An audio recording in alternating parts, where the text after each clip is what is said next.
നമ്മുടെ ആവശ്യങ്ങൾക്കനുസരിച്ചുള്ള ഒരു extension box എങ്ങനെ റെഡിയാക്കാം അതിൻ്റെ സിമ്പിൾ ലോജിക്ക് ഞാൻ പറഞ്ഞു തരാം. ഇതിനുവേണ്ടി നമുക്ക് 2 സ്വിച്ചും 2 സോക്കറ്റുള്ള ബോർഡാണ് ഞാൻ എടുത്തിരിക്കുന്നത്. ഇതാണ് ഇതിൻ്റെ കണക്ഷൻ സൈഡ്.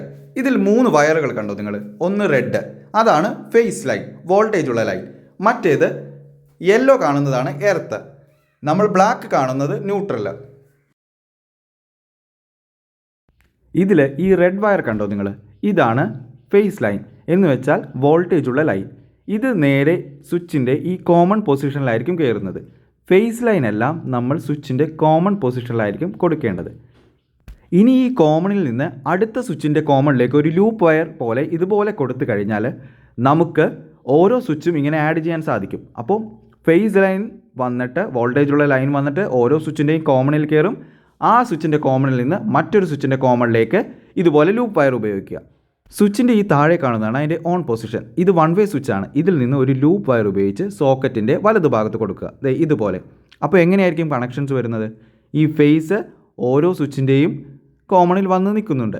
അതിൽ നിന്ന് നമ്മൾ ഓൺ ചെയ്യുമ്പോൾ താഴേക്ക് വന്ന് സോക്കറ്റിൻ്റെ വലതുഭാഗത്ത് വന്ന് നിൽക്കും. ഇതുപോലെ മറ്റേ സോക്കറ്റിൻ്റെയും വലതുഭാഗത്ത് വന്ന് നിൽക്കും. ഇതിൽ ഈ ഒരു പോയിന്റിലായിരിക്കും സ്വിച്ച് ഓൺ ചെയ്ത് കഴിഞ്ഞാൽ കറണ്ട് വന്ന് നിൽക്കുന്നത്. ഈ വരുന്ന 3 വയറുകളിൽ രണ്ടാമത് വരുന്ന ആ ബ്ലാക്ക് വയറാണ് ന്യൂട്രൽ.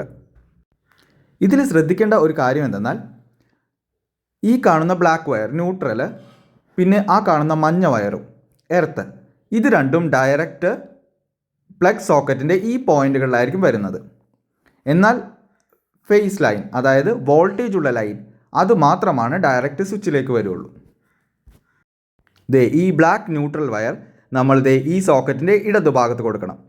എന്ന് വെച്ചാൽ ഈ ഒരു പോയിന്റിൽ നമ്മൾ കൊടുക്കണം. കണ്ടില്ലേ? എന്നിട്ട് ഒരു ലൂപ്പ് വയർ ഉപയോഗിച്ച് അടുത്ത സോക്കറ്റിൻ്റെ ഇടതുഭാഗത്ത് കൊടുക്കണം. അപ്പോൾ ഈ 2 സോക്കറ്റിൽ നമുക്ക് ന്യൂട്രലുമായി. ഇപ്പോൾ എന്തൊക്കെയായി? വോൾട്ടേജ് ഉള്ള ഈ റെഡ് വയർ സ്വിച്ചിൻ്റെ കോമണിൽ കൊടുത്തു. മറ്റേ സ്വിച്ചിൻ്റെ കോമണിലേക്ക് ഒരു ലൂപ്പ് വയർ വെച്ച് അത് ചെയ്തു. അതിനുശേഷം സ്വിച്ചിൻ്റെ ഓൺ പൊസിഷനിൽ നിന്ന് പ്ലഗ് സോക്കറ്റിൻ്റെ വലതുഭാഗത്തേക്ക് ഇങ്ങനെ ഒരു കണക്ഷൻ കൊടുത്തു. മറ്റേ സ്വിച്ചിൻ്റെയും ഓൺ പൊസിഷനിൽ നിന്ന് പ്ലഗ് സോക്കറ്റിൻ്റെ വലതുഭാഗത്തേക്ക് നമ്മൾ കൊടുത്തു. ഇപ്പോൾ ഫേസ് ലൈൻ സോക്കറ്റിൻ്റെ വലതുഭാഗത്ത്, സ്വിച്ച് ഓൺ ചെയ്ത് കഴിഞ്ഞാൽ സോക്കറ്റിൻ്റെ വലതുഭാഗത്ത് വരും. അതുപോലെ തന്നെ ന്യൂട്രൽ നമ്മൾ ഡയറക്റ്റ് സോക്കറ്റിലേക്ക് കൊടുത്തു, അതിൻ്റെ ഇടതുഭാഗത്ത്. അവിടെ നിന്ന് ഒരു ലൂപ്പ് വയർ ഉപയോഗിച്ച് അടുത്ത സോക്കറ്റിൻ്റെ ഇടതുഭാഗത്തും കൊടുത്തു, അല്ലേ? ഇനി വരുന്ന 3ാമത്തെ വയറായ ഈ യെല്ലോ വയർ പ്ലഗ് സോക്കറ്റിൻ്റെ ഈ മുകളിലുള്ള ഈ ഒരു പോയിന്റിൽ നമ്മൾ കൊടുക്കും. കണ്ടില്ലേ? ഇനി ആ ഒരു പോയിന്റിൽ നിന്ന് ഒരു ലൂപ്പ് വയർ ഉപയോഗിച്ച് അടുത്ത സോക്കറ്റിൻ്റെ എർത്ത് പോയിന്റിൽ നമ്മൾ കൊടുക്കും. അപ്പോൾ ഒരു വയർ ഉപയോഗിച്ച് 2 സോക്കറ്റുകളുടെ എർത്തുകൾക്ക് നമുക്ക് പ്രൊവൈഡ് ചെയ്യാൻ സാധിക്കും. ഇതുപോലെ ഇങ്ങനെ ഈ ലൂപ്പ് വയർ കൊടുത്ത് നമുക്ക് ആവശ്യത്തിനുള്ള സ്വിച്ചുകളും സോക്കറ്റുകളും ആഡ് ചെയ്യാൻ സാധിക്കും. ഇനി ഈ പ്ലഗ് ടോപ്പിൽ ഇതുപോലെ എർത്ത് വയറായ യെല്ലോ വയർ മുകളിലും ന്യൂട്രലായ ബ്ലാക്ക് വയർ ഇടതും വോൾട്ടേജ് ഉള്ള റെഡ് വയർ വലതും കൊടുക്കുക. എന്നിരുന്നാൽ മാത്രമേ ഇത് കണക്ട് ചെയ്യുമ്പോൾ നമ്മുടെ സോക്കറ്റിൽ സ്വിച്ചിൽ ഈ ഫേസ് വോൾട്ടേജ് വരികയുള്ളൂ. അല്ലെങ്കിൽ അത് നേരെ ഈ സോക്കറ്റിലുള്ള ബ്ലാക്ക് പോയിന്റിൽ വന്ന് കിടക്കും. നോർമലി നമ്മൾ പവർ ടൂൾസോ അല്ലെങ്കിൽ ഒന്നിലേറെ ഉപകരണങ്ങളോ ഇതിൽ ഉപയോഗിക്കാൻ ചാൻസ് ഉണ്ട്. അതുകൊണ്ട് എപ്പോഴും ഒരു 16 ആംസിൻ്റെ സ്വിച്ചോ സോക്കറ്റോ യൂസ് ചെയ്യാൻ ശ്രമിക്കുക.